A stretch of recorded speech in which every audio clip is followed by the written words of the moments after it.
Okay, so this is an Evans Gambit game, and things go off the rails pretty quick. We both missed a lot of the game. Neither of us understood it, but I think it was really interesting on what could have happened, so we're showing the game. Okay, so we're playing the Evans Gambit, which is b4 here. So it's like the Italian, and then you play b4 after bishop c5, and you give away your pawn for free, but you push in the center. With d4, this is like the characteristic Evans Gambit, and black takes on d4, and then you can see I should castle here, but instead I take back with my c pawn. And it says this is an inaccuracy, so I know better for next time. I'm still kind of learning this opening, and oh well. Okay, so he plays the correct bishop b4, and I decide to block with my bishop, and you can see, so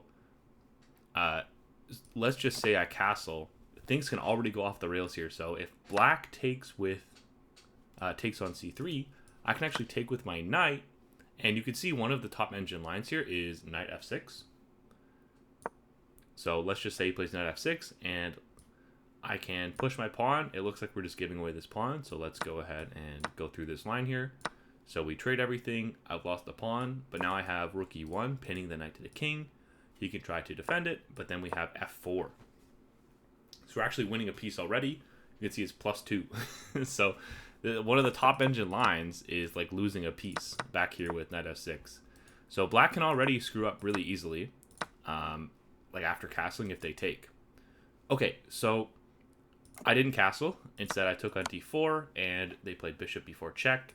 Decided to block with my bishop, and they trade off, and now I have my knights out, so my development is okay. You can see it's mostly equal. Okay, so they decide to develop their knight. I castle, and they castle. So now we're into the middle game. It's fairly even. I haven't managed to get an advantage out of the opening, but we're going to do our best here now. And we get lots of tactics, as you'll see in a second. So I've just played rook e1, trying to get my rook into the game, develop my pieces. And I should probably have played d5 before my opponent did, but my opponent got to play d5, and I took, and they took back with their knight. So now my rook has this nice open file, but my pawn is in the center, and you can see it's weak. It's got pressure on it. I may be looking to set something up on f7. This just gives away my knight for free, so I wouldn't play that. But maybe I'm looking at knight e5, and that's actually what I played. So knight e5, and this just gives away a center pawn. So totally screwed that one up. Not a very good player. But you can see actually taking is a mistake, and this is where things get crazy, guys. So I have a winning tactic here, but I don't play it. Instead, I play knight f3. So the winning tactic is knight b3. So the difference between these two moves is when they take this time, it's with check. So I would have to take back, and actually recommends taking with my knight. Okay, but so if I play knight b3, the difference is if they take it, now I can play bishop takes d5, which is crazy because it just gives away my rook in the corner. But now I have bishop takes f7.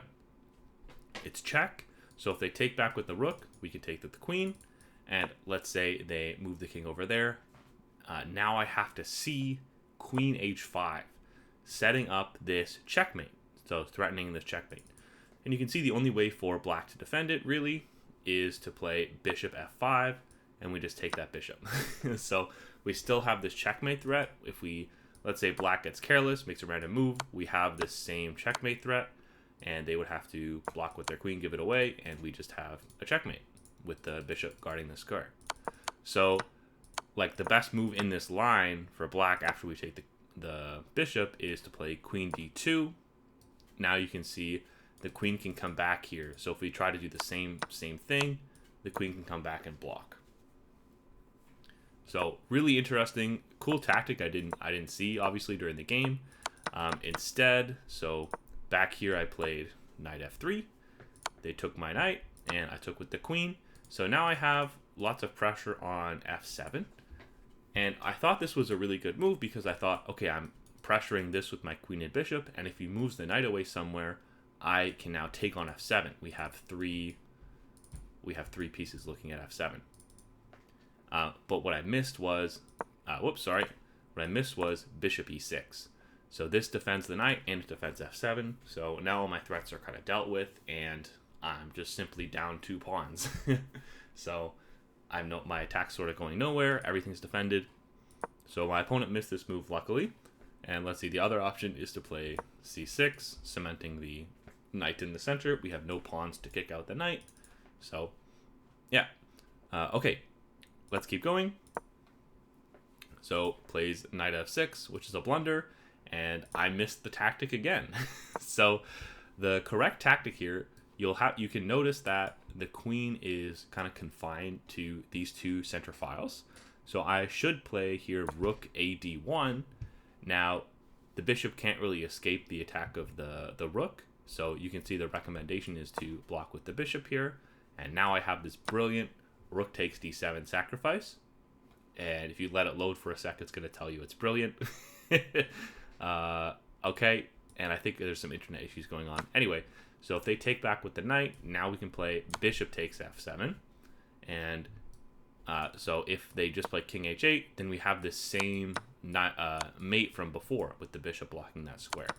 So they can't play king h8. They have to take with the rook. Now I have queen takes f7, check, and we are winning this knight on the next move. So if we take with the queen, we have 2 pieces attacking the knight, and it's our move. And they only have 1 piece defending it.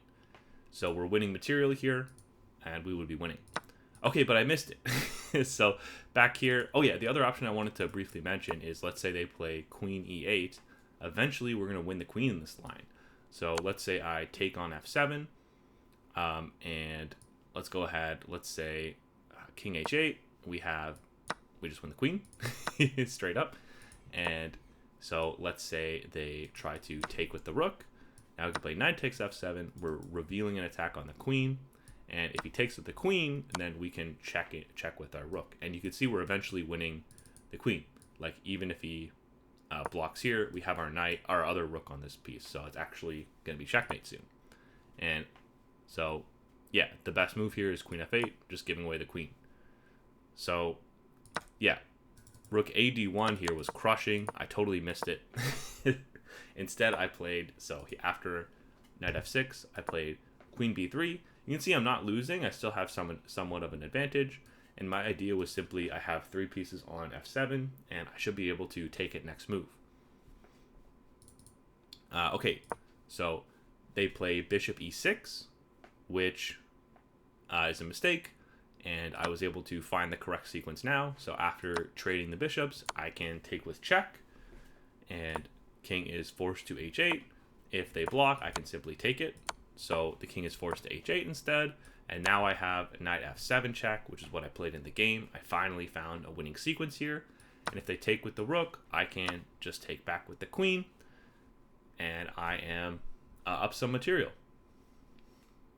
And you can see their king's not very safe. Instead, what happened in the game, they didn't want to lose the exchange. So instead, they played king g8. And now I just take their queen. And then they resigned, and that was the game. So really crazy game, and I just think this was very interesting for what could have happened, not necessarily what did happen.